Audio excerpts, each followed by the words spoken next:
I'm Alex. And I'm Teddy. And I'm Spencer. And we are The Button Mappers. Hey, the Button Mappers.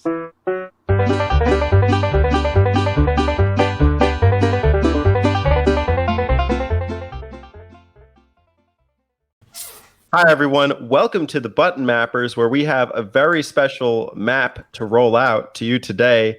Ladies and gentlemen, welcome SNESmapper. Hey, guys. How's it going? Thanks for the invite. A very special occasion. I think it's the 1 year anniversary you were telling me, Teddy. So very happy and honored to be a guest and ready to map out the podcast. Oh, it's flattering. Thank you. Yeah, it's a big month for us. Yeah, it's the 1 year anniversary. Well, for us, Spencer, you weren't here. Oh, okay, I'll sit this one out. This has been a pleasure. You can thank Alex for the lack of me in this one. Spencer was there in spirit. In the comments, too. Yeah.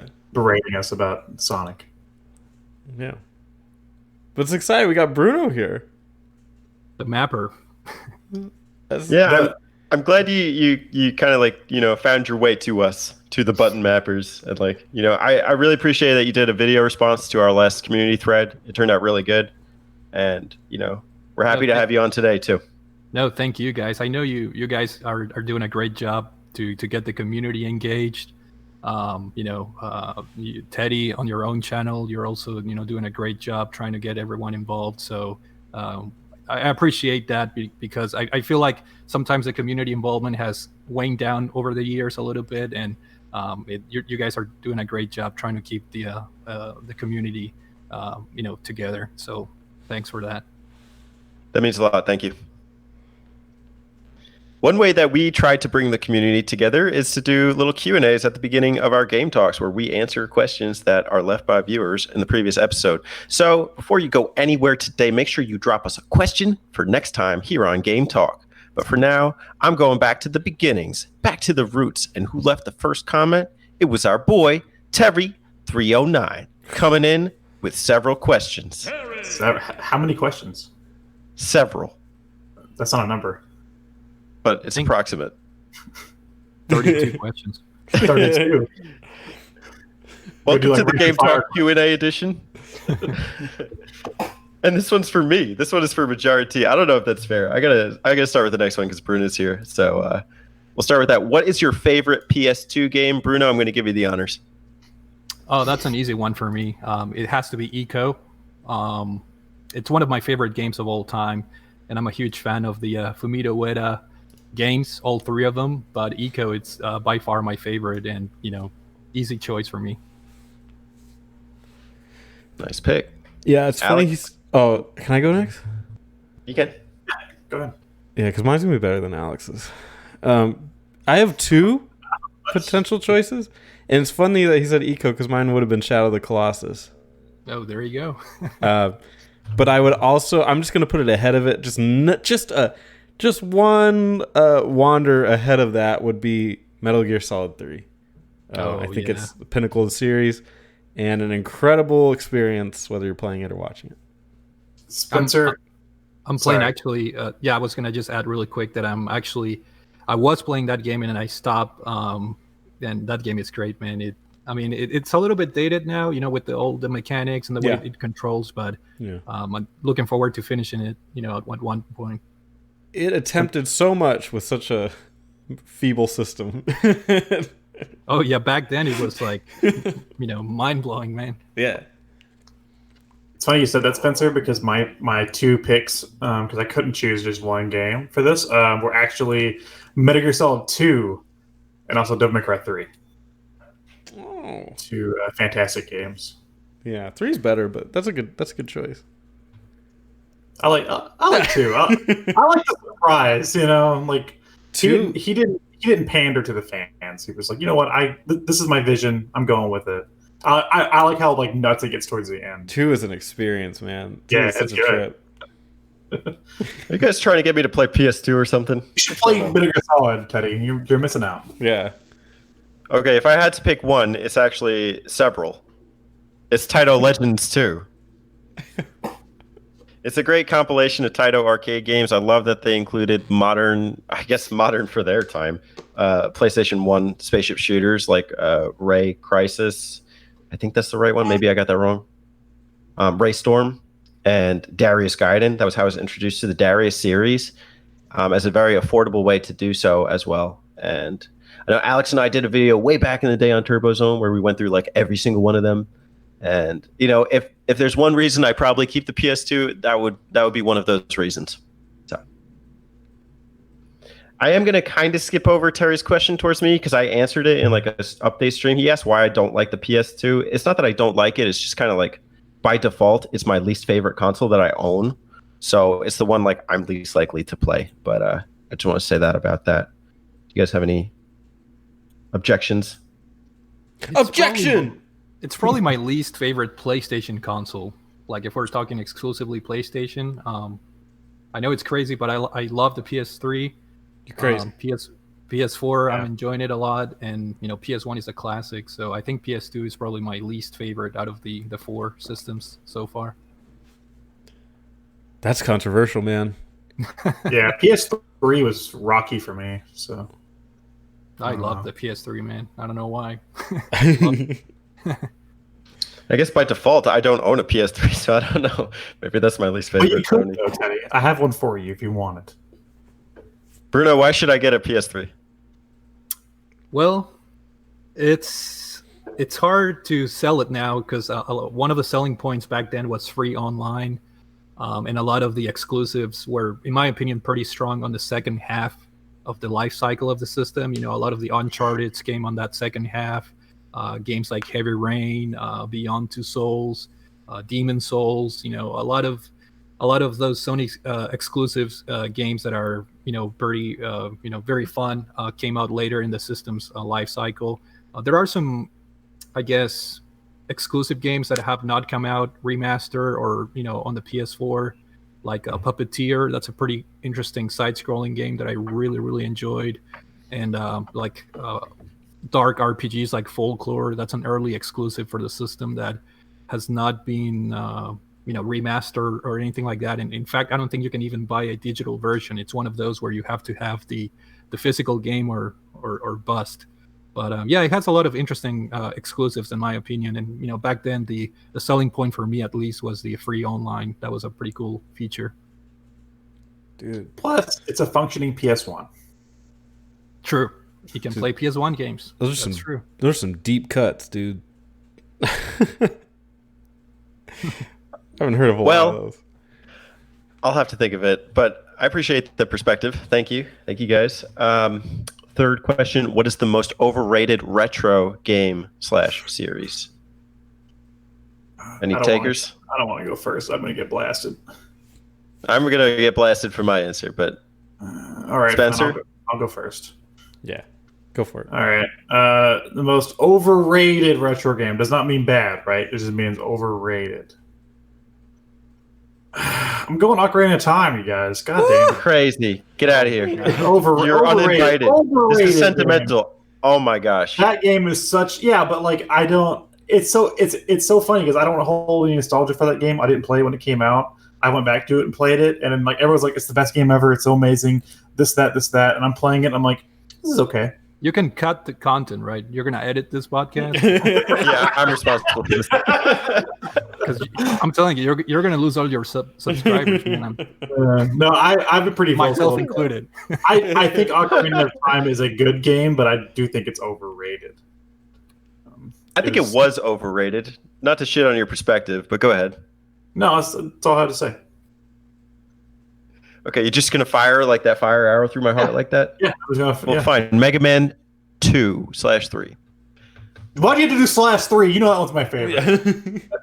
Because it's your favorite. No, just the Mega Man series. I don't know. I've tried Mega Mans. I've tried Mega Man X's, and they're stiff. I dislike. Every time I gotta play it, it's frustrating. I've beaten Mega Man 1 before without save states, and I just find it very difficult to go back to. I know Alex is very excited to map it out. Well, I'm uninviting myself from that one. Very sad, because it's a whole series we could be doing. Well, you still can, without me. Mine is so boring. It's Sonic. I just really can't handle it. I can't understand What? I Spencer doesn't like it. Can Sonic. you believe that? I'm sorry, I didn't mean I to thought throw he a said bombshell. Mario. This is a surprise. Take a pick on any of the popular ones. I think they're all overrated. Maybe, I guess it counts as retro, but the Sonic Adventure game, I really don't understand that. It's Dreamcast era, so yeah. I don't understand. Spencer, talk to us about your trauma with Sonic. Where did it all begin? Where did he touch you?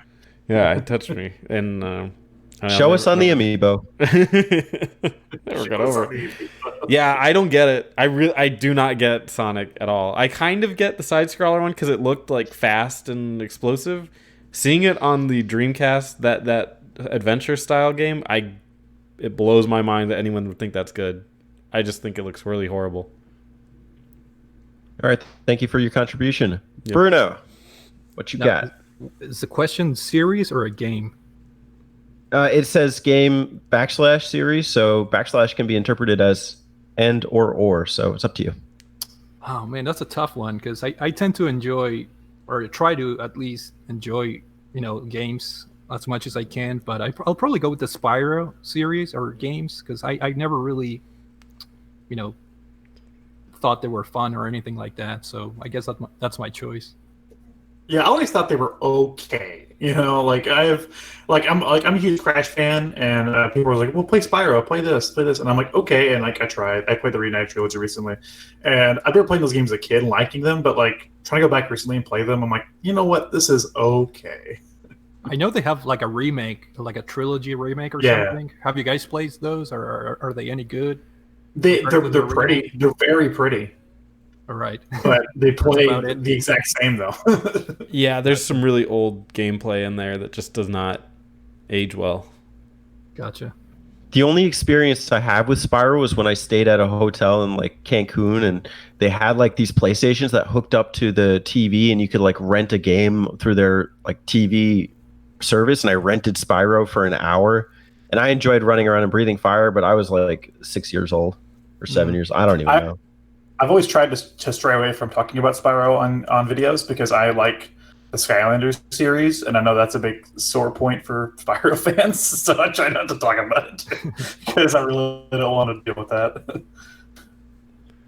Terry's got one last one for us. What is your favorite mini console? The the little mini consoles you buy. I don't know if you talk like that. It's like a console, but it's mini. Mini. Okay. Genesis Mini all the way. Oh, the Retro Pie. You can't buy that, Spencer. You can't? Oh, that's weird. I bought one.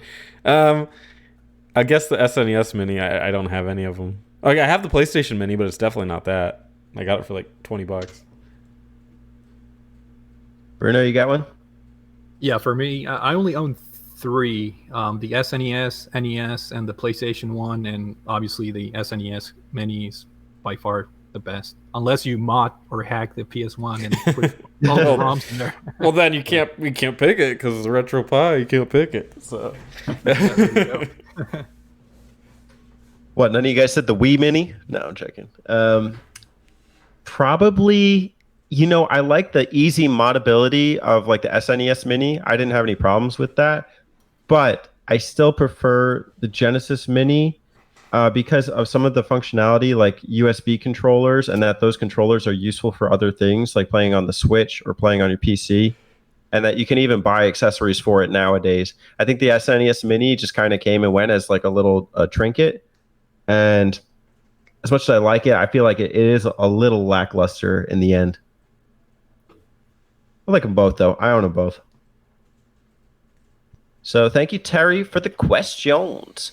Next one comes from some fella over on the Itch Network. He asks, favorite ninja game with 2 exclamations and 2 question marks. Spencer, I'm going to let you take this one. Look out, they're following good question. Ninja Gaiden on the Xbox original. And they re-released it a couple times. But that's, to me, the best ninja game. Pretty hard, too. Yeah. It's a good one.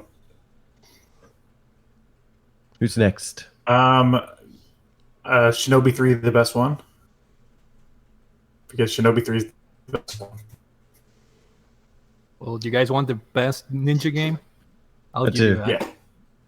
Yeah, you guys played Nintendo Land on the Oh, Wii U? you're doing like the little Ninja Star game? Yep. On the tab? Doesn't get any better than that, man. That's the best functionality of the Wii U gamepad. It's sad because you're not joking. Like that is like one of the few games that actually uses the gamepad. Yeah. But if we're talking a more serious game, I enjoyed a lot Tenchu Shadows Assassins for the Wii. Ooh, it's a good game. It was a weird, kind of like a weird release. I think it was only released for the Wii and maybe the PS2 or PSP. No, PSP. Yeah, PSP. Okay, PSP. Yeah, and I remember having a lot of fun. The stealth missions and all that. It was a pretty good game. It's kind of sad that I can own a Wii U and feel like I'm not experiencing it right if I don't own Nintendo Land.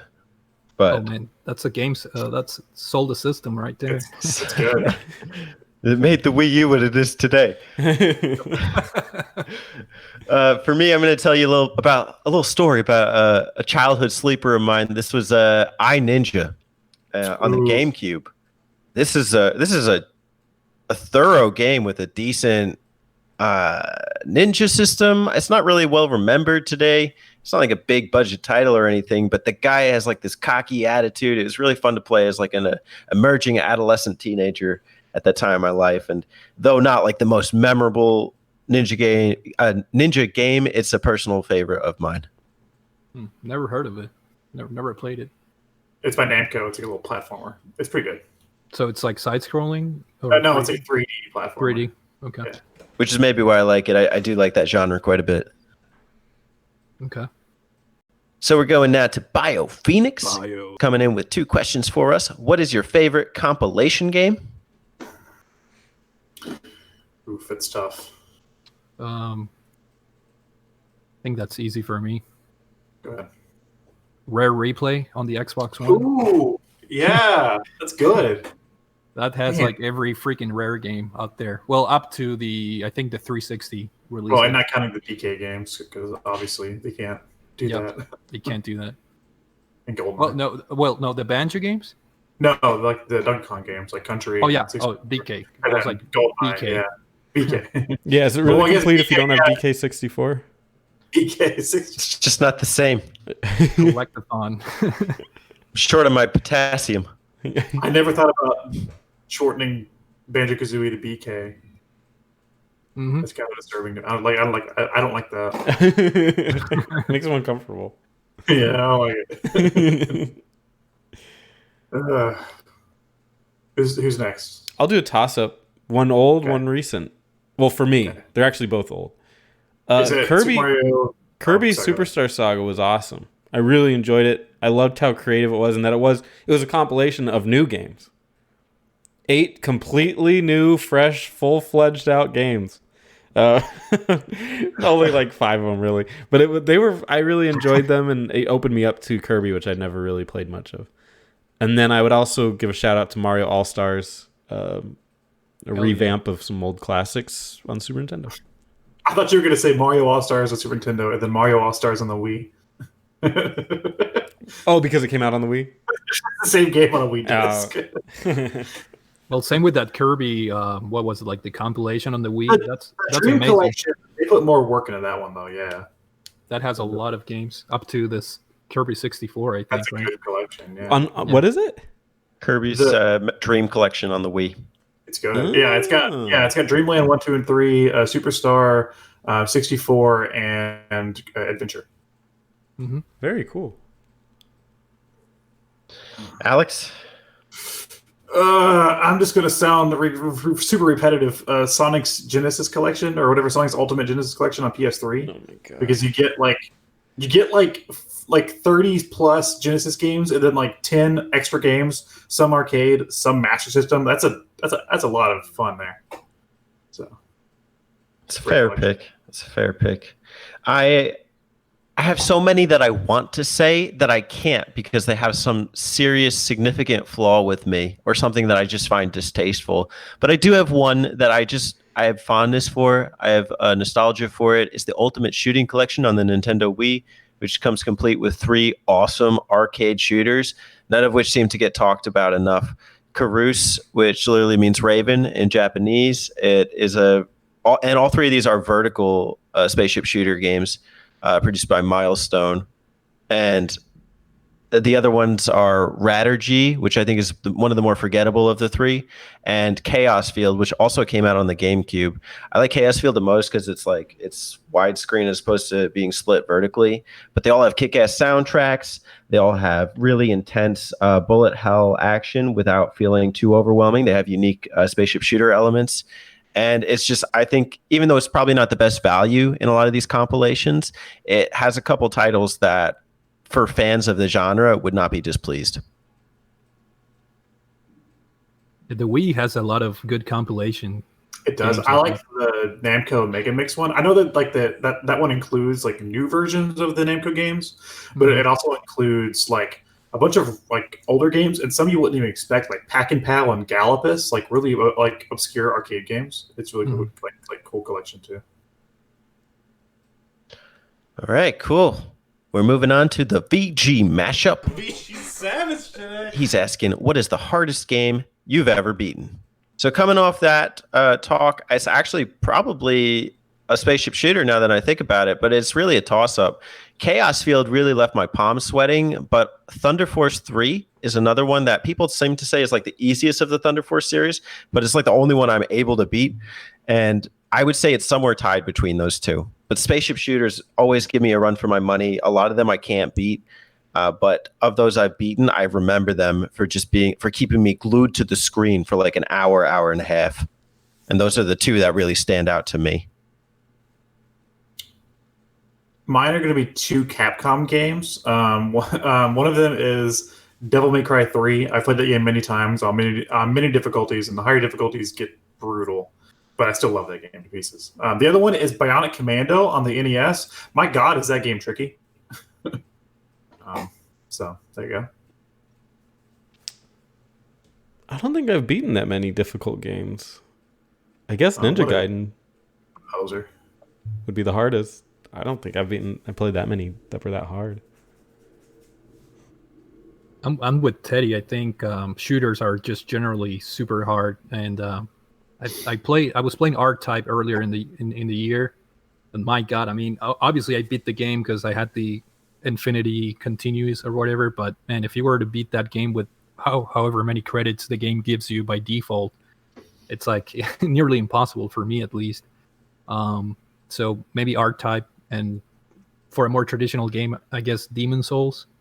I remember buying that on day one, and that was kind of like the first Souls game out there, and it was a novelty for like everyone that bought the game on day one. So there were not many guides or let's plays on YouTube or anything. So it was pretty tough beating that game back then.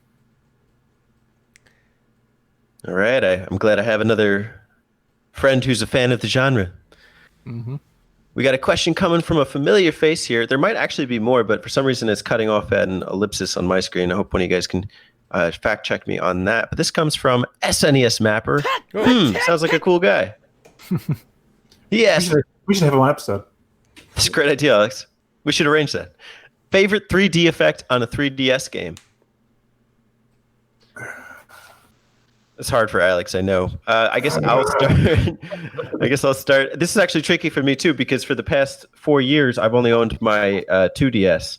So I haven't really been able to experience much, but fortunately, not much has like changed as far as the 3DS library. I would probably say Majora's Mask 3D. The game really does look beautiful. And I used to put the 3D slider up a little bit when I was playing it. Oh, you know what's really good, though, is some of those Sega 3D classics. I think 3D Galaxy Force 2 was a game that really took advantage of it and just looked beautiful. It was awesome to play this kind of rail shooter in 3D. Mm-hmm. I'll say A Link Between Worlds. I remember adding some good depth. I'm not a big 3D guy, so... That's a good one.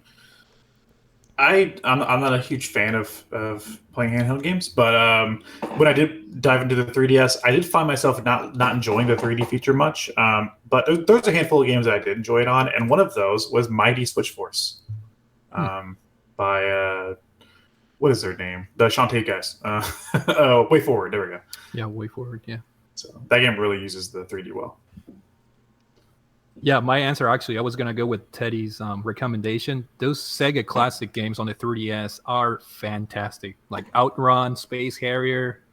Man, those games look amazing with the 3D on. I forgot who was in charge of making the ports, but I mean, they did a fantastic job. Was it M2? Yeah. AM2 or M2. I think AM2 does more of like the recent stuff for like the Switch, but Yeah, I believe so. Yeah, I believe they were responsible for the 3D ports. But man, if you crank that 3D slider all the way up, I mean, those games look beautiful. yeah, I definitely turned it up many a time for Outrun. And I love how Outrun has the multiple paths, so you can experience something new on each run, and you can change the soundtrack for it. They had added 2 new songs for that game. I loved 3D Outrun. Yeah, those 3D classics, Sega classics, are amazing on 3DS. But as far as like a more conventional game, I guess I remember Bravely Default had a pretty good 3D effect, and also Resident Evil Revelations. That game that's crazy 3D effect. That it was so like pronounced that I remember I had to like turn it off because it was just too much to handle. That was a good one. Anyway. Awesome. Good question, Bruno. Did you ask more here? I can't seem to load it on my end. Yeah, the next one was just kind of like a recommendation for if you guys have any recommendation channels with less subscribers than you guys have, kind of like just to engage a little bit more the community and give quick shout outs to other channels that you guys think deserve more praise. It might be easier for Teddy and Spencer. I have a low account of subscribers. I like I don't know what I forgot. I'm at like a little over 200 now, so it might be easier for them to shout out channels. It doesn't have to be necessarily lower than you, but if you guys have anyone in mind. I think everyone that participates in our community threads definitely deserves some spotlight, and we mentioned that in the video somewhere. But there are definitely a few who are like at that under 100 count that I think like need to go up. Like Fabrilon, I don't know why he's under 100. By now he should be at like at least like 200-300. Not as like a why aren't you this popular, but more people need to check him out and subscribe to him because he has great discussion based content about a very niche genre. So I've always enjoyed checking out his videos and his perspectives, especially like a European perspective. I think is interesting. Sometimes I feel like we're very confined here in the States to, United States persons. So it's nice to see someone like international. Sure. Yeah, that was actually one of my recommendations, Fabrilon and also RPG Fantast. Ooh, that was another one I was thinking about before you asked it. Yeah, go ahead.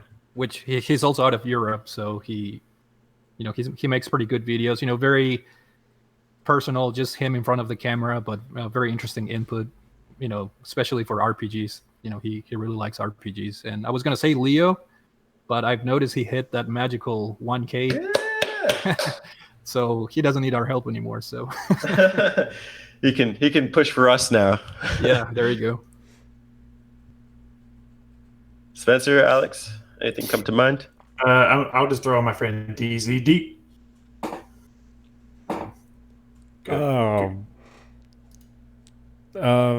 There's this dude named Mark Leota who's actually got more subscribers than I thought. His content is very bizarre. That's all I'll say on that. I don't know if he's good. There's this channel called Frickin' Frack. They got like 170 subs. Just check them out. Okay, no self promo.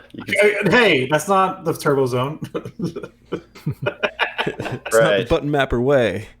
Speaking of Turbo Zone, the next question is actually not from Turbo Zone. They just left a comment letting us know they were playing EDF 4.1. Why you want this? That's it for questions. Guys, thanks for Game Talk questions. It's been a great episode. Nah, we're joking. This is where the episode really starts. It starts with the Game Talk. But if you got a question on your mind, make sure to leave it in the comments below. Boys, Game Talk. This is our time to talk about games that we've been playing that are important to us, but especially because this is the anniversary episode about a game that is sentimental to us. And I would like to hand the reins over to Bruno, our signature guest here on this episode. What is a sentimental game that you would like to talk about? I like to go with Resident Evil with this one. any version, whether it's the original 1990, what was it, 6 release or 97, and or the remake for the GameCube, or the remastered versions for the modern consoles. It just has a lot of value, because that was kind of like the first game that growing up I was a huge Nintendo fan, and that's all I would play. Growing up in South America, the Super Nintendo era was just dominated by Nintendo. And then moving on to the next gen, with the 64, I decided to stay on that route. But Resident Evil, the original one for the PS1, was the game that kind of opened my eyes and steered me away, not from Nintendo, because I'm always a fan of them, but just gave me a new perspective on other consoles and new experiences. And I remember my friend had the original game, but he had no memory card, so we would play that game, and it was, if you died, you had to start over. So that upped the tension, and we were pretty young, and that I just have a lot of fond memories of me and my buddies after school, getting together and concentrating and try to be very careful and dying over and over again. Learn from your mistakes, learn where the enemies were coming from, and all that. And then, of course, the remake for the GameCube came out a few years later, and that game just blew me away. It's one of my favorite games of all time, one of the best remakes in my opinion. So yeah, Resident Evil 1, it's up there for me. I fucking love Resident Evil. I just want you to know that. Have you ever played the Saturn port? I did not. Nope. The Saturn port is pretty good. It's very, very close to the PS1 game, only it adds a tyrant at the end. It's like an extra tyrant. I'd say the really? only difference. Yeah. That's like the only difference, and I have that version too. Have you played the DS version? Yes, I was gonna make that one too. I also have the DS version. that was actually my first time playing through the original version of one. I had played the remake version of one. Mm-hmm. It's on my DS, and I remember it was like a good 3 months. That's all I did. I would be at school or at home or something, and I would pull out I had one of those blue DSIs, and I'd be playing my the original Resident Evil during class or whatever. That's awesome. I love Resident Evil. Deadly Silence, I think it was called. Yeah, Deadly Silence was a genius name for DS. DS, yeah. Yes, yeah. Did you guys know that Resident Evil was called Biohazard in Japan? Yeah. Biohazard. Did you know? Yes, dude. I remember when this game was out. I never had a PlayStation back then, but it was my friends were playing this like crazy, and I just thought it was the most cutting edge graphics I'd ever seen. Watching this is the one where it starts with the burning, right? The fire. No, is that 2? No, This is the mansion. That's 2. Oh, it's 2. Yeah. Yeah, the fire is 2. Yeah. In the first Resident Evil, you're in an evil residence. Oh, that makes sense.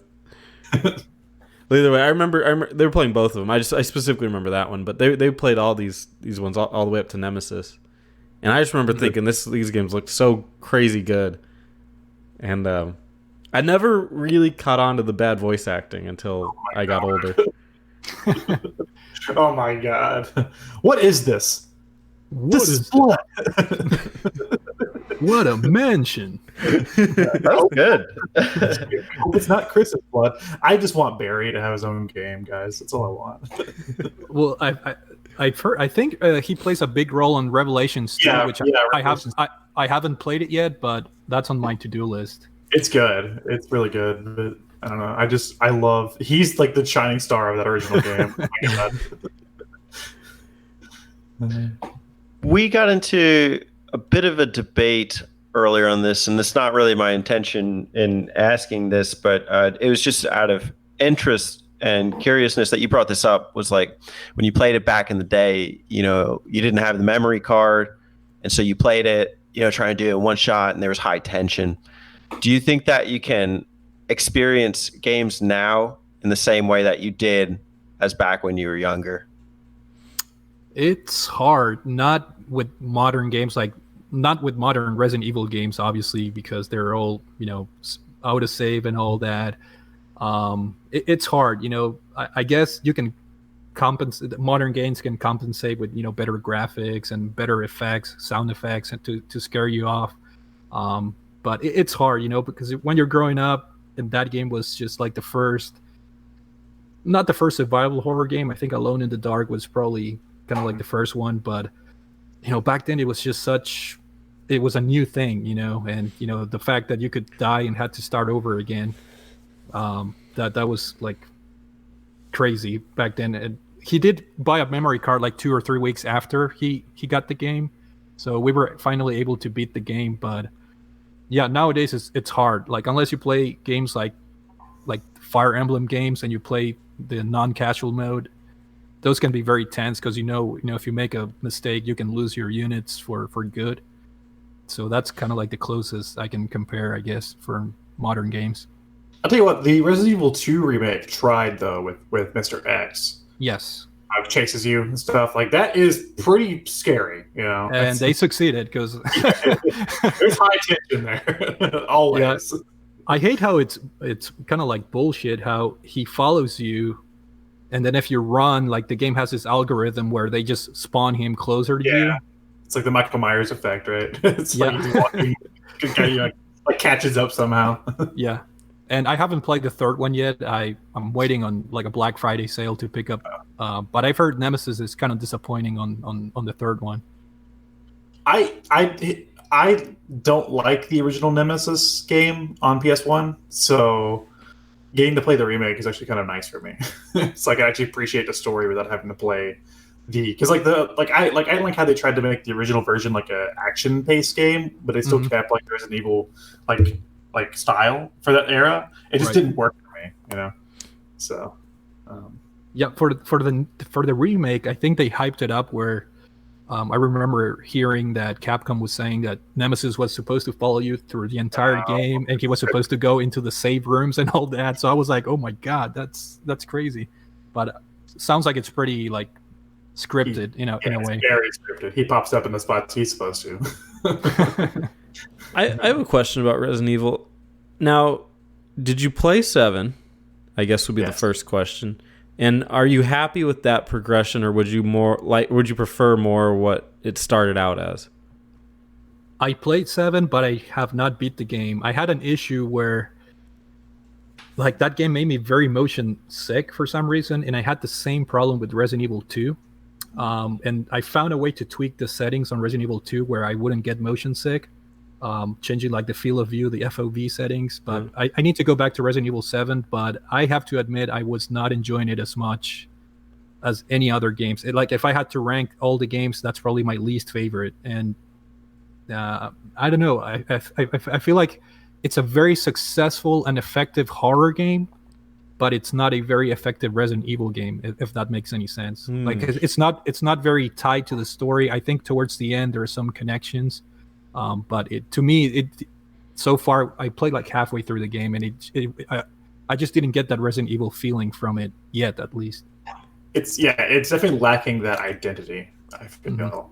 I like 7 quite a bit, but I did feel like it did kind of stray away, which I think is what they needed, because after like 6 and stuff, like I don't think anybody wanted another action story like that. Yeah.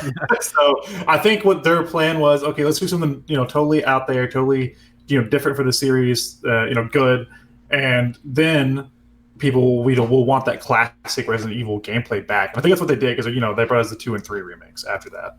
Yeah, and I'm not opposed to Capcom refreshing the the gameplay style. At first, I was really scared when Resident Evil 4 got announced, in the sense that I was like, oh my god, they're changing the formula completely. I'm not sure this is going to work out, and Resident Evil 4 is one of my favorite games of all time. So. That's their next remake, right?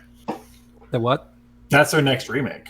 They've gone on record, talking about that. Yeah, that's the rumor, and it only makes sense. I mean, they've done really well sales-wise with 2 and 3, so... And I've heard Resident Evil 8, I think it's going to follow 7. Like, it's going to be like a first-person type of game, but we don't know. It's just rumors so far. Yeah. I'm excited, and Resident Evil is awesome, and the first game is amazing. If you haven't played the first game, you should give it a try at least. I don't know which one you'd recommend. Maybe play the remake, because it's available on like PS4 and stuff. Yeah, I think that's more accessible. And it's a fantastic remake. They added the new areas, the new graphics. In my opinion, they still look good. The pre-rendered backgrounds, they still look great. So definitely the remake remaster version. I think it's the way to go. All right. Talk about Resident Evil. Can you give us your best either Resident Evil voiceover dialogue or you saying Resident Evil from the title screen? Resident Evil 2. Nice. The hairs on my arm are standing up. And I remember another quick Resident Evil story. I was living in South America, and when Resident Evil 3 came out, we were so excited that my friend bought, like, it came out in Japan first, and he got the Japanese version. So we played and beat the game, like, in Japanese. So somehow we managed to do that without knowing a lick of, Japanese. And that was funny because the intro, instead of saying Resident Evil, it was like Biohazard. That's cool. All right, good pick. Yeah. We're going to move next on my camera log, and that is Alex. What is a game that is sentimental for you that you would like to talk about? First time I've ever gone second. Oh my god. Well, except for when we did the 2 main episodes. So have you guys ever, quick question before you get started with my pick, have you guys ever like hyper focused on something? Sure. In what sense? Like you get into a new game, show, book, whatever it is, and that's just like all you can think about for like months, for weeks, months, whatever. It's like you're like hyper focused on this one thing. Yeah. Yeah. Yeah. Especially when I was younger. Yeah, this was that time for me, and it's hard for me to do that. I have a very short attention span, but this game captivated me, and it kind of shaped me into the gamer I am. And that game is No More Heroes on the Wii, you guys. I fucking love this game. I'm a huge Suda51 fan. Thanks to this game, it was like I picked it up on a whim at GameStop. I had money from a yard sale. I was like a teenager. I was like, you know what? I'll go buy a game. And I was looking around and I was like, this game looks like a cool little beat 'em up type thing. I'll try that. And little did I know, that was would be one of my favorite gameplay experiences of my life. Like that game is Awesome. That game is amazing. It's probably my favorite Suda51 game. So good. Oh my god. So No More Heroes is about an assassin named Travis. He's a bit of a loser. He's a bit of a nerd. And he just wants to be the best. That's the theme, but there's a lot of underlying themes to the game too as you play along. Everything's very hyper violent, kind of over exaggerated, but it's over exaggerated, but it's also not too out there. You know what I mean? Like the character designs get pretty crazy, but they're not too over the top. It's has a strange middle ground, Mm-hmm. And that's basically it. You just go from rank to rank. You had to do jobs between ranks, like mowing grass, filling up cars with gas, collecting coconuts, whatever it is. You earn money to pay for your ranking battles, and then you go slaughter a lot of people, and you kill the next rank, and then you rinse repeat. It's a weird dynamic between going on these killing fests and doing chores, to pay for the next one. It's a very strange game, very good game. It's a game that only Suda51 can make. Yes. You have to correct my memory if I'm wrong here. Is this a game that depends on Wiimote usage? Yes, but it's very smart about it. You attack with the A button. You only use the Wiimote for finishing attacks. So you only use it for one swipe to cut off a dude's head. But the rest of the attacks you'll be doing are with the A button. Because it reminded me of Red Steel or something. I don't think I ever got too much into it, but it's not like that garbage at all. yeah, that was garbage. Yeah, this is good. Okay. And it has that cel-shaded kind of art style, right? A really unique art style. Yeah, it's very closest thing I could maybe compare it to is maybe Jet Set Radio or something. That's that sort of style to it at times. Maybe not as cartoony though. But definitely, yeah. And I don't know. Something about this game always captivated me. I love the music. I have used No More Heroes music and a ton of my Turbo Zone content. Like I have like 5 tracks that I always keep in my computer. That way, if I need something to put in the background, I'm like, yep, I'm going to use the motel track, or yep, I'm going to use the sub game track.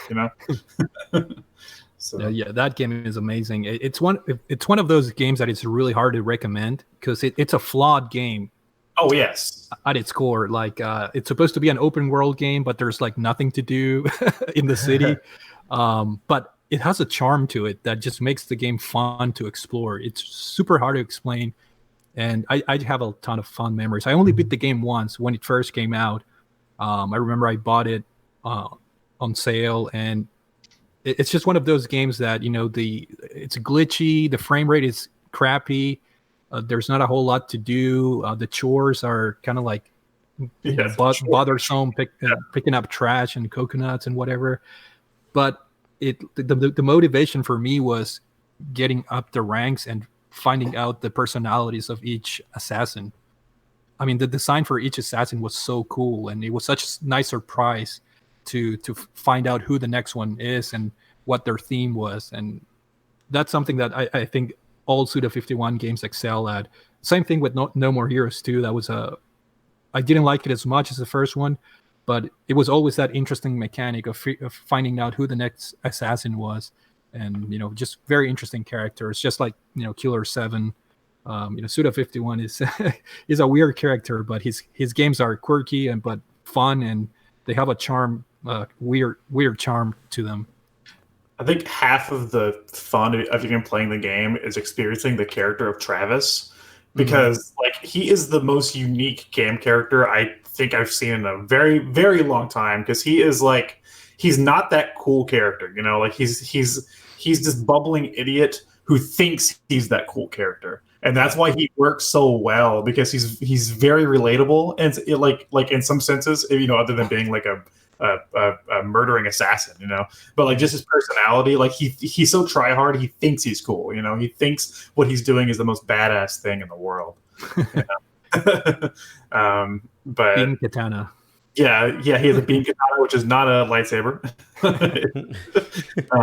And if you look in when you pick your stuff in, well, he lives in a motel. I should bring that up. And when you're in the motel, you can switch items and stuff. And at the bottom, it'll give you like a little description. And he bought it on eBay. That's the origins of his sword. He bought it on eBay. That's always been hilarious to me. To me, the hilarious part is how you save the game. Yeah, you save the game by going to the toilet, taking a dump. He also uses a lot of wrestling moves, which he learns by watching wrestling VHS tapes. Yeah, it's just stuff like that. It's like he's a very captivating character because he's not the coolest character, and he's not somebody you want to be. And also, the game's pretty captivating if you know a lot about Suda51 himself. He tends to put a lot of himself into his games. And before he was making games, he actually worked for a funeral home, I believe, or something like that. He worked in that kind of industry, so he was around a lot of death. That's why, there's this underlying theme of violence. Like, what does violence mean? Violent culture. And I think that's also like what this game reflects is like, if the world really did learn from violent media, this is what the world would be like. These characters kind of like revel in violence. Like, it's really cool. Have you played Travis Strikes Again? Oh my god, I love that game.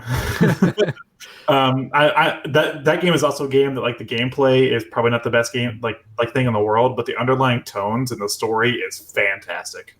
I got to like the third game or video cassette or whatever, and I had a glitch that I lost a ton of progress on my save file, and I kind of got upset and just stopped playing it. But I have to go back because I was enjoying it. I was a little bit scared because a lot of the reviews were, even from like fans of the No More Heroes series, they were like, no, this game is not as good as the original ones. It's very boring, repetitive. I was like, man. But then when I played it, I was having a lot of fun, Well, if you've ever played his earlier games like Killer 7 or the other ones, was it the Silver Case or Flower, Sun, and Rain?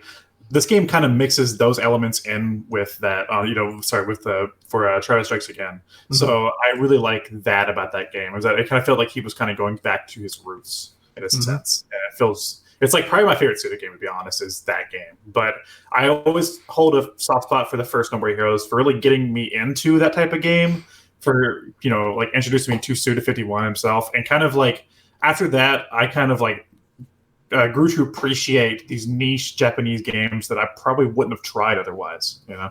Absolutely, yeah. I want to replay Killer 7. I do own it on the GameCube, but my GameCube is shot. But I think there's a Steam release. Yeah, there's a Steam release, so I'll probably pick that up in the near future. But I haven't really. I tried playing Flower Sun and Rain or something. Yeah, I see that on that page. I have that on the DS. I tried playing it, and it just wasn't doing it for me. I mean, the gameplay was just too, I don't know, abstract. And I do own the Silver Case games on the PS4, but I haven't played them yet. But They're very weird too.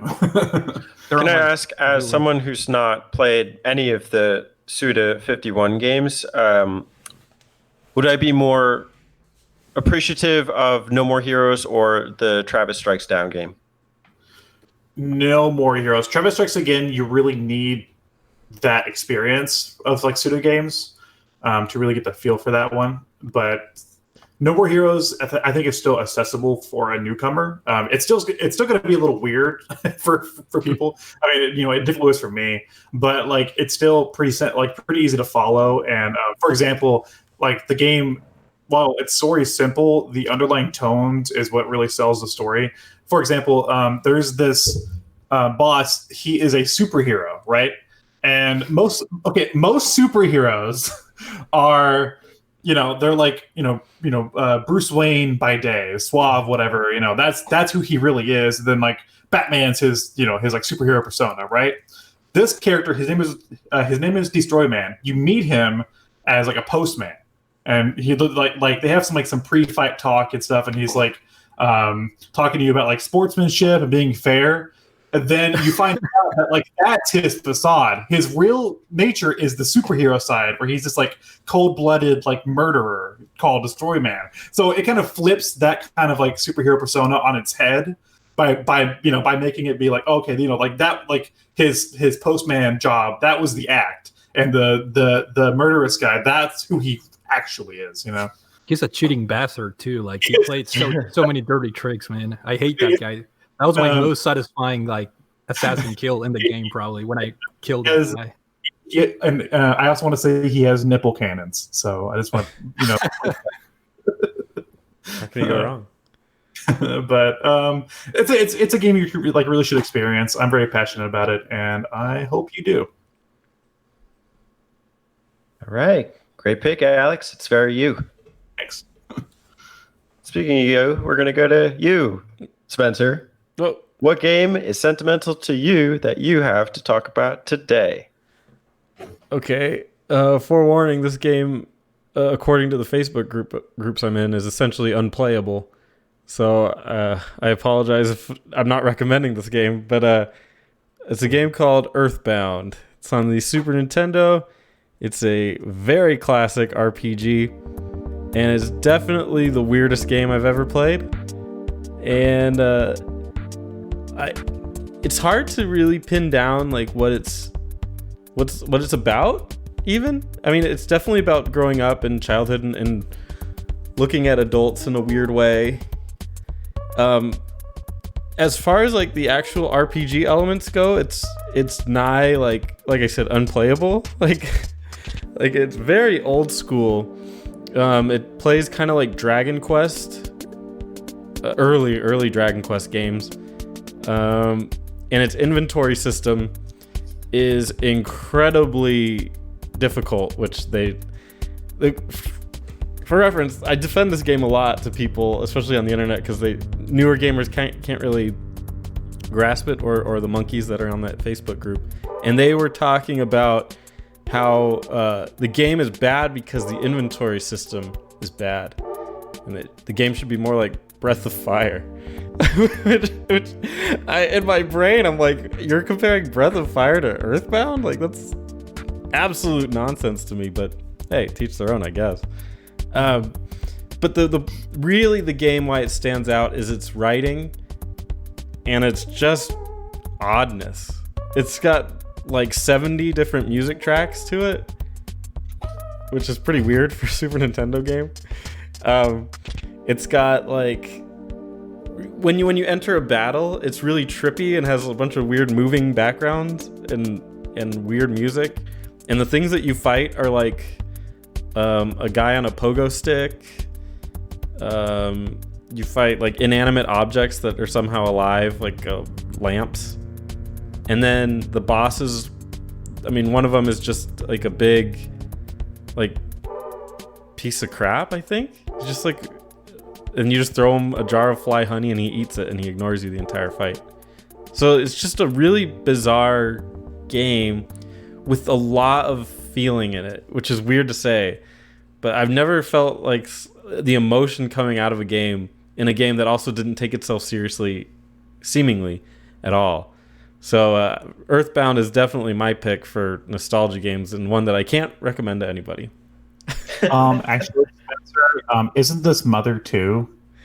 Yeah, it's Mother 2 in Japan. Mother came out on the NES. Apparently, I mean, the Earthbound is really just a really, really revamped version of Mother, which is pretty cool. Okay. I didn't really play Mother. I know it came out on I think the Wii U had a version of it. And then Mother 3, I have played. I'm not supposed to have, but I've played, and it's really good. Let us know. I think Earthbound is one of the most unique games you could play if you can get past all the old school trappings. You'll never play anything like it. This game used to command a lot of money on the interwebs. If you want to buy it, like even in the stores, I guess. I think some might say hundreds of dollars. I have to ask you, is it worth it?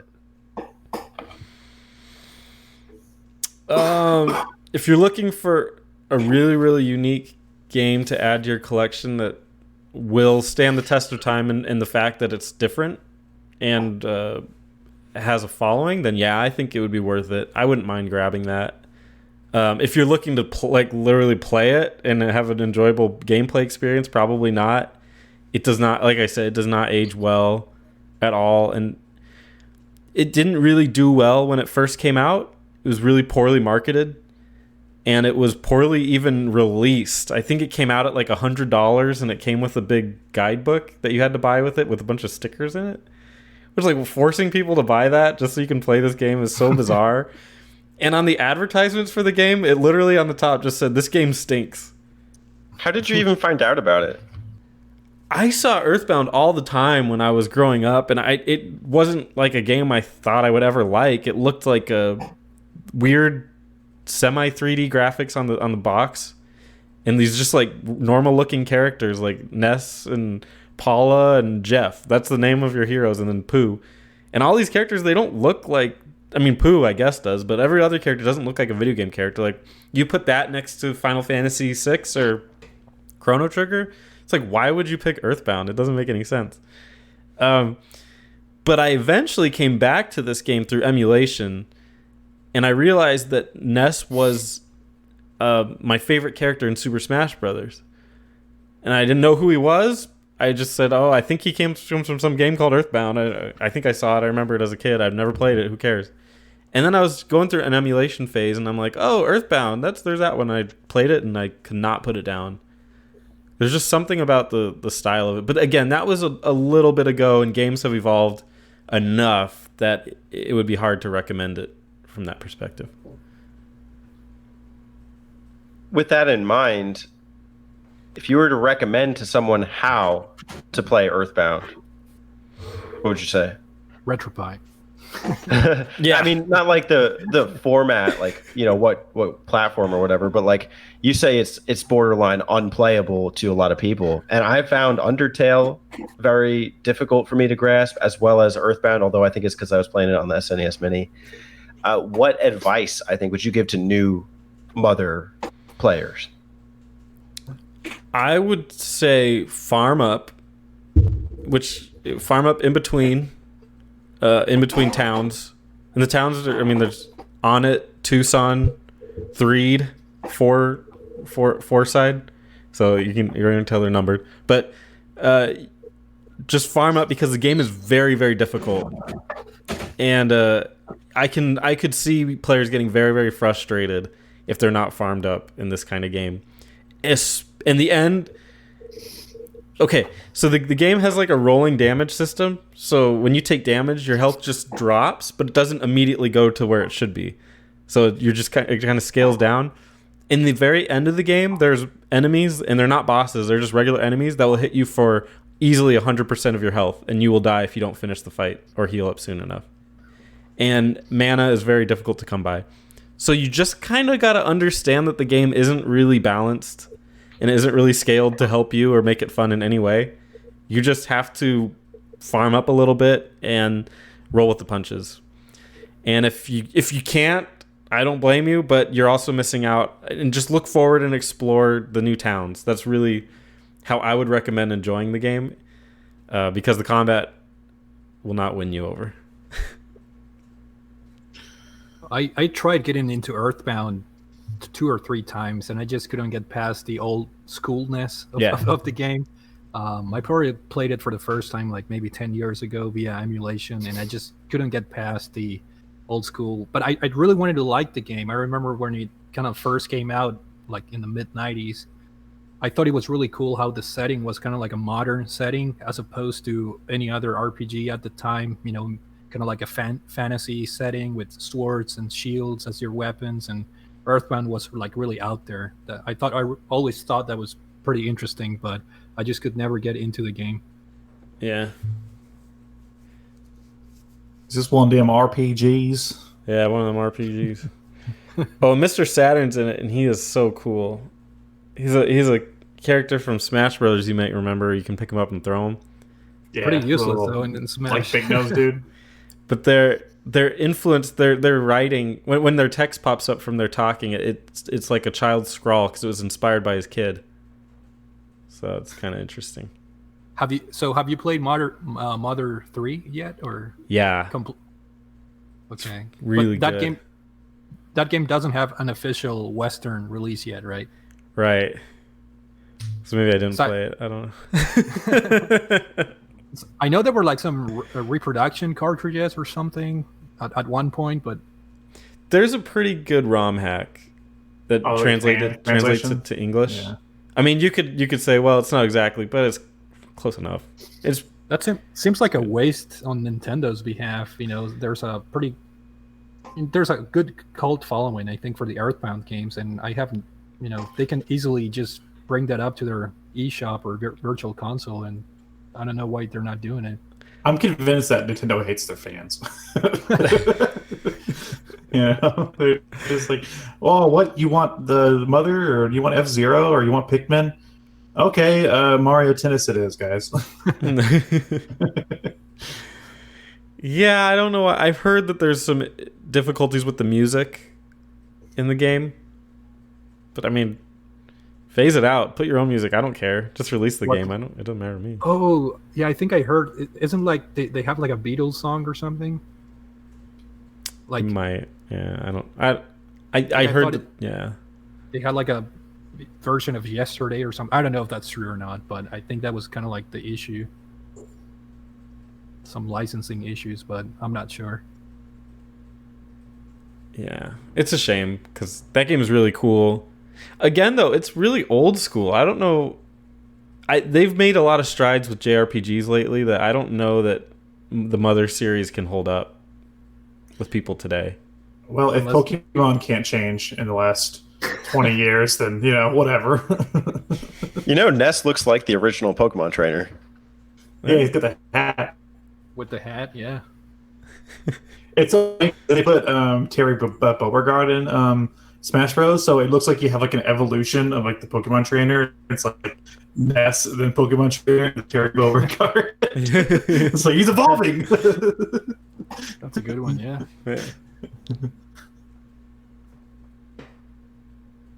All right, well, that one was bound for Game Talk. It was Earthbound. And we're going to go head first into the final game for Game Talk.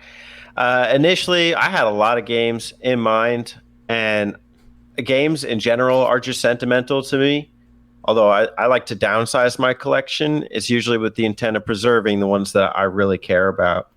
And I think back to a game that you're probably not expecting from me, but it's aligned with a lot of the things I've been talking about even in the Q&A sections.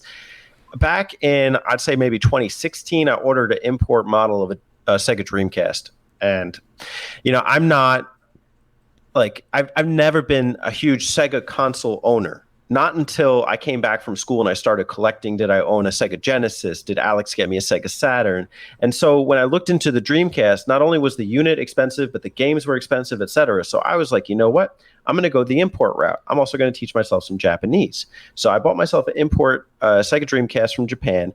Thing first came over, started honking at me, like, every time you turn the console on. And so it's like, this isn't good. I can't play this. Like, I feel bad. I feel like I'm scratching my discs. So I sent it back to the guy. Actually, I didn't even send it back. I just said, hey, here's my Dreamcast. I took a video of it and I sent it to him in an email. And he's like, oh, that's terrible. And so he sent me another Sega Dreamcast. I had 2 Sega Dreamcast import models.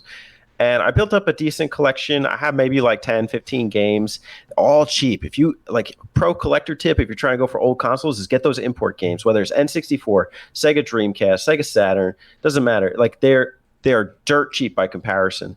So here I was with all these import games in Japanese.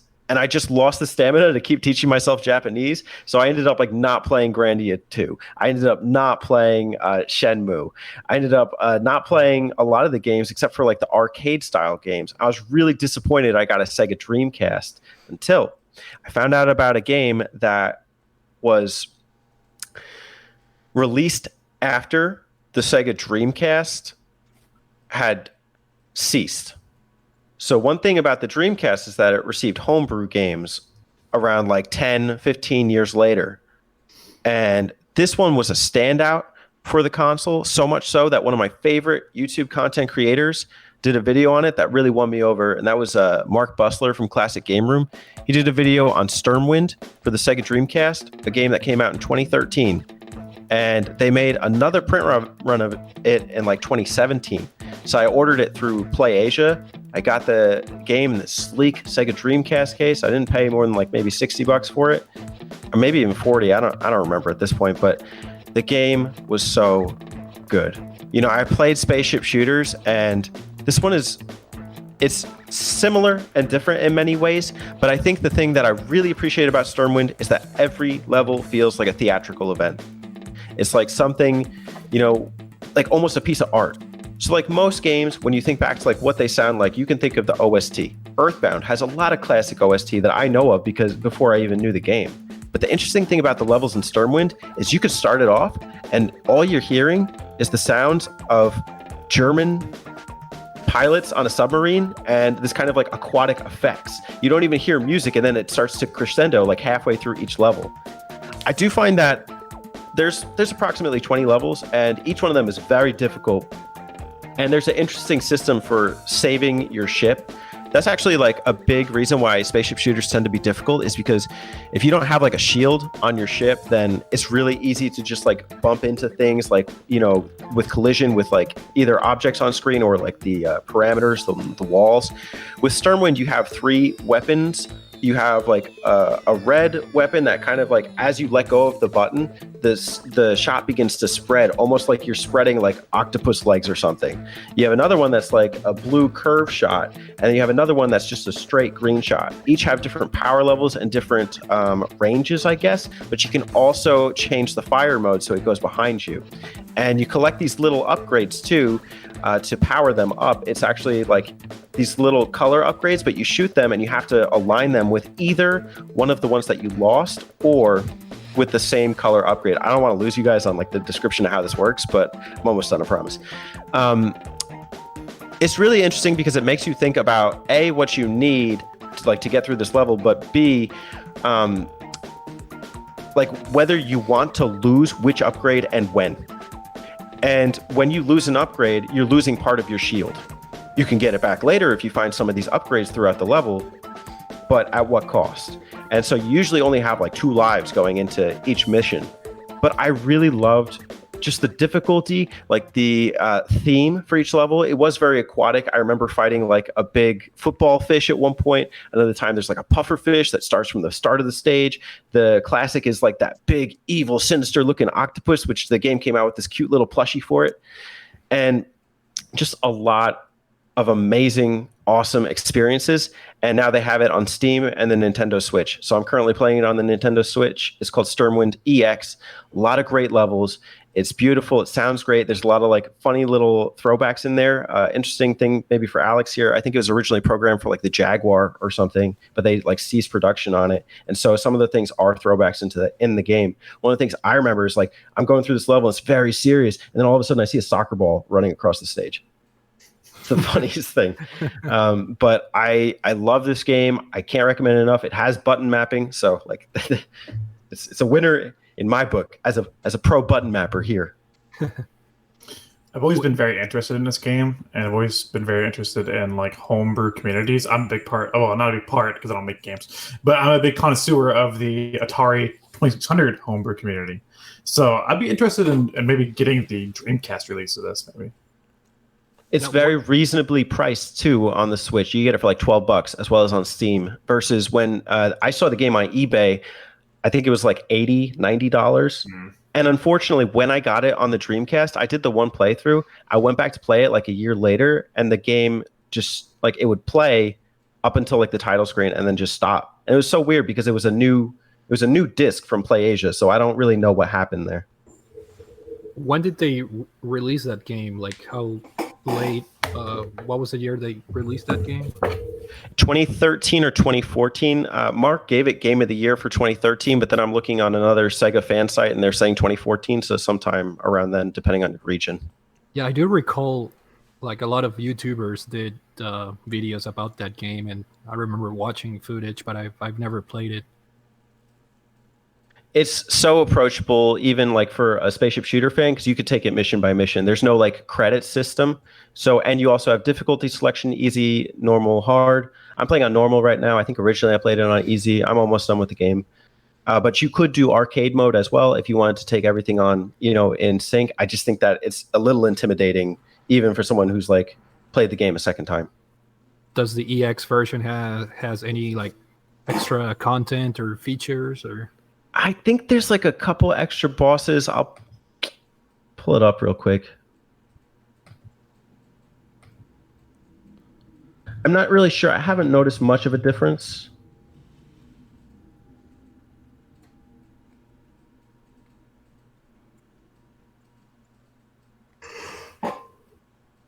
Yeah, I'm not seeing anything on the actual page, but it's probably there. Okay. Why is this game perfect for Spencer? Spencer does not play shoot 'em ups or spaceship shooting games. He played them at the dentist years ago, and I think I just have a correlation between the two. Dentist. Talking about caveats. Every time I see Gradius, I just think of the dentist. Yeah, I just hear, we're gonna fix your teeth. Did you want to learn German, Spencer? No. Warst du Deutsch erlernt? I don't know. It's been a while since I spoke German. But it's pretty sincere. I thought it's cool. Like it's an international game by like a small company, Mm-hmm. That's it feels like, I feel like we get a lot of Japanese games, a lot of Japanese style games. So it's always cool to see like a game that feels more European. Sure. I'm looking here. I know originally you used to be able to input your high scores onto a website with like a code you get after you beat the game on the Dreamcast. I think they have like online leaderboards. I'm seeing like also additional super weapons. And I think maybe the addition of button mapping makes it kind of interesting here. Okay, Sturmwind or Darius Gaiden? Oh, Sturmwind is far more approachable, I feel. Or Ikaruga. I was gonna say Ikaruga.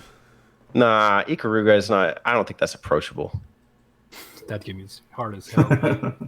But I'm talking for like shooter fans. even me, like I think that the stuff in Sturmwind is far more intuitive. While I think Ikaruga's cool, I found it just like difficult for the sake of difficulty. I don't know. Versus this is not a bullet hell. Like this is a well-paced game where you'll be paying attention the whole time and not feel cheated. Okay. And I think just the combat system in general is very intuitive, and it keeps you thinking about where's the next upgrade? Am I too far on this side of the screen? You know, should I fire forward or behind? You know, what upgrade do I want to get now? It's so cool because like even the octopus shot, like you get like you can as you get upgrades, you can fire directly forward, so it increases your radius that you can fire. But you only get up to like 3x of the whatever power up you're on. You can also store them, but it's like in Musha, they're called like little buddies, I guess. These little guys on the side of your ship that like stay with you, and you don't want them to get hit. It's a similar system where your upgrades are like these little side ships that are helping you as you play the game. Yeah, I'm looking at it right now on the Steam store page, and it looks really cool, man. The art. I'm going to add it to my wish list on Steam. I might have to get it on Switch, maybe. Mission accomplished. I want to see more like it, so please buy it. Mm-hmm. Oh, looks really good, man. It is well accepted by our community too. I know Boston Burf has recommended it. I know Leo has recommended it. So I know it's, you know, even for like, you know, within our circle, it's known. Mm-hmm. Love me some shooters. Switch, man. Switch is quite a shooter house. It is. It sure is, man. It's nuts. If you, Put a lot of weird stuff on there too. If you want spaceship shooters, if you want twin stick shooters, if you want some graphic novel games where you can date a high school Japanese anime girl. Oh, sign me up. Sign up for an import or a Japanese account today. No, they got a lot of weird like fan fiction stuff on the Japanese version. Oh my god, it's a yeah, but my girlfriend loves it. But they have a lot. They have a lot less of the garbage though that we have over here on the Japanese eShop. It's crazy. Like I was looking through there and I was just like, oh my gosh! Like I was looking through the like sales and I'm like, there's not those like cheap phone games that are obviously like always on sale. You know, I was like, this is ridiculous. Why do they get the good store? It's pretty easy to buy games from other stores, though, right? On the Switch. Oh yeah. You just set up a different account. Yeah, that's what I've heard. And most of these games, even if you get them in the other language, still support English. Like I bought Bloodstained Ritual of the Night or Curse of the Moon or whatever. What is it? There's two games. There's two games. Yeah. The little Castlevania looking one. Oh, that's Curse of the Moon. Yeah, I bought that one. But it plays with English, font. Cool. And if you get a Japanese account, you can get Phantasy Star Online. Just want to let everybody know that. You could also get the Darius games too. There's like a Darius collection, but it's pretty expensive. I think they have like a physical version of that though, so it's I don't know. I just appreciate the import friendliness of the Switch. Yeah. Alex, if I get a Japanese account, can I get more games where I can date high school boys? Japanese girls? Hey! Spencer, I would recommend for you to play Senran Kagura Reflections if you want to awkwardly rub anime girls. Awkwardly. There's also or a game where you poke mayonnaise. You may enjoy this. I think it's available on the PS Now. It's like it's like a game where you're like hanging out with these the girls from Senran Kagura, and then like it's pretty much like you'll like stroke her hand or like her thigh, and like the rumble on the Joy-Con works with that for like the HD rumble, and I'm like, this is the strangest use of this I think any game has had on the Switch. I already bought it. I think the Vita it's $10. I think the Vita has a lot of those weird pervy Japanese games. Pervy are great. I love Senran Kagura, so I'm all about it. I was playing Yakuza 0 and my girlfriend was watching, and there's like this scene where it's like you go in this shop. Well, first off, there's a bunch of weird stuff happening in Yakuza 0, but like you watch these like old school 80s like VHS cassette tapes of just girls like in bikinis going like, ooh, ooh. I was like, look, I did it for a trophy. I remember those videos, yeah. That's funny. Well, What, that was Game Talk. what a Yeah. Game Talk. What a year for Game Talk, too. Bruno, thanks for joining us for this special edition. No, thanks for the invite, guys. I really enjoyed my time. It's always fun to talk games, and you know, anything to help. Anytime you guys want me in the show, I'll be here. This is the anniversary Game Talk, so I want to ask you a very important question, Bruno. Sure. What is your favorite button mapper moment? Third button mapper moment. Let's see. I enjoyed in general your map out videos, and not in particular. I really like how you guys just go on detail. I think the last one you guys did was The Witcher 3, which I started listening to that and then it kind of stopped because I haven't beat the game yet. But I just really enjoy how you guys engage the community overall, and the content is varied. You know, the game talks. You know, you guys talk about different games, and then the map out is kind of like an what do you call it? Like on in-depth version. And then, of course, the video responses. You guys are doing a great job trying to engage the community. So we appreciate that, because it's kind of like a dying thing on YouTube nowadays. I think like there's less involvement, and I know Teddy had some good recommendations in his channel on how to try to, you know, bring more involvement to the community. So I really appreciate that. Yeah. But what's your favorite Game Talk, and why is it Banjo 3E? Oh, Banjo 3. No, the Game Talk, I enjoyed the one where you guys talk about the, what was it? I think it was Rayman Legends. And the Game Swap, right? Yeah, and then I don't know if the Ni no Kuni 2 was on the same episode, but I actually bought Ni no Kuni, not the second one because I already own it, but the first one. It was on sale. So I'm kind of trying to get my feet wet on the Ni no Kuni games, and that was an interesting hearing, Teddy's girlfriend talk about it. So, I was hoping you're gonna be like, yeah, that episode actually got me to buy Mario and Sonic at the Olympics. So, hey, I do own one of those games on the Wii U, and I played it for like 20 minutes. So That's a little too much time. I know, right? Fluttering. I'm gonna tell my girlfriend that you were inspired by her. So. No, Awesome. yeah, I really want to try those games. They just look great and look fun. So yeah, I'm looking forward to playing those. Any recommendations on how to play them? Like, because I think the second one is not necessarily a sequel, right? I don't know. Spencer can probably speak to it better than I can. I've heard that it's a prequel, which is why I recommended she play it first. We were interested in the Netflix series, and she got really invested in it. But as soon as Animal Crossing dropped, she started playing that with all her friends. So, yeah, that game has everyone. Everyone's playing that game right now. I like the story and the setting of. I guess they're similar, but still, the setting of Ni no Kuni 1 more. But the gameplay in Ni no Kuni 2 is miles better. Really? Yeah. They don't have those the Pokemon type things. No, you really just more like regular characters in Regular Ni no characters. Kuni 2. Yeah. Okay. what about? I don't know, and like I don't want to press on with this topic, but I want to ask one more. What about button mapper jokes or gags? Is there anyone like stands out to you?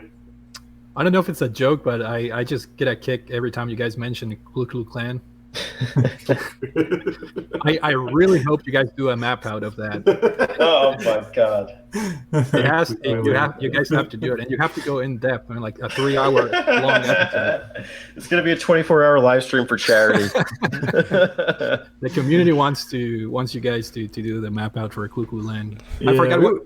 I forgot what episode. Like you guys were just repeating for 5 minutes. Klu Klu Klan. I was just laughing my ass off because I'm listening a lot of podcasts, yours included, obviously, now that I'm working from home with this whole pandemic thing going on. So I'm getting a kick out of, listening to different podcasts, and, Klu Klu Klan, it's definitely a favorite moment every time you guys mention it. I'm glad you mentioned that because other people that I've asked this question have also brought up Clue Land, so I'm glad that's our top-rated gag. I think it's just the most known. Like, it's never died. We've been doing Clue Land since the beginning, so it's here to stay. Oh, man. But Bruno, thank you for coming on. And to all the listeners at home, you'd be doing yourself a disservice not to check him out over on SNESmapper on YouTube. He's a true mapper. A true mapper, born and raised, and like you've come to know here, I guess, inspiring, also just great conversational topics, and I love that you're a part of our community as well. So thank you for being here. Well, thank you for the invite, guys, and anytime. All right, with that, that's Game Talk. Alex is now going to probably say something mean about Spencer, to which he'll retaliate. I'll just sit here neutral. I was going to say, other than his comment about his choice for PS2 being better than mine, even though we both picked Metal Gear Solid, I was going to say thanks, Spencer. We got through this episode without, tearing each other's heads off. I had to hold my tongue a lot. It wasn't easy. I mean, you talked bad things about Sonic Adventure, and I didn't say anything, I don't know how you can... I just let it be. I don't know how you can argue that Sonic Adventure is one of the most embarrassing games I've ever seen. Well, you can join us for the map out. Nope. Did you really extend that invitation? Okay. What game do you want to see us map out, Bruno? Clue Land. No. This is my an actual game. My favorite game. A thing you can play. Clue Land. It'd be nice. A Suda 51 game of your choice. Yes! Any Suda 51 game. No More Heroes is my favorite one, but you guys don't have to do that. Well, you're invited. Join us. Well, they haven't played any of them, so I have to be their guide. All right, Teddy, what's the best version of Clue Land we could do? The Arcade Archives quickly land on Switch. The remake. The D-make. The one with columns in it. Yeah. Yeah, it'd be nice if you guys do a Suda 51 game. I know they're quirky and flawed, but they have a lot of charm. So I'm down if you guys are doing something like that. All right, cool. We'll be in touch. Sure thing.